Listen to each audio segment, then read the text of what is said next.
Nelson in, Nelson out, Ian Street. Nelson out, because I think he's not a manager, and I think he's not been able to affect the games enough that I've seen. And while he may be learning on the job, and I like the idea that it's year zero, and like a lot of these players, they should get better, so he should get better. And he's a very honourable man, and he's a nice guy. He's not a Division 4 manager for me. He hasn't got the street smarts that's needed. And I'm sorry, I never ever call for a manager to go. But you're asking me a direct question: would I keep him? No, I wouldn't.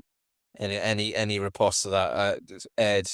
It's possible for two things to both be true. It can be true that he has done a good job this season to keep us up on a limited budget with a limited squad and all the rest of it, and for him to leave with our thanks having done that, whilst at the same time for us to say he probably is not going to be the man to help this team kick on. And I think both of those things are true. I've got a huge amount of respect for him as a human being and as a coach. I think he's done what he was brought in to do, and I'm grateful to him.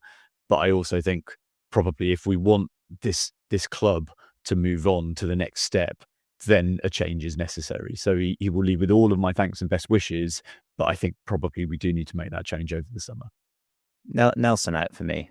I like the guy, and I just don't think he would accept a position as going back to in the sort of coaching stuff rather than leading the team.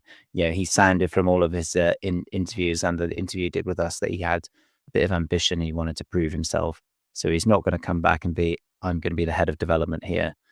Even though he might well be very good at that.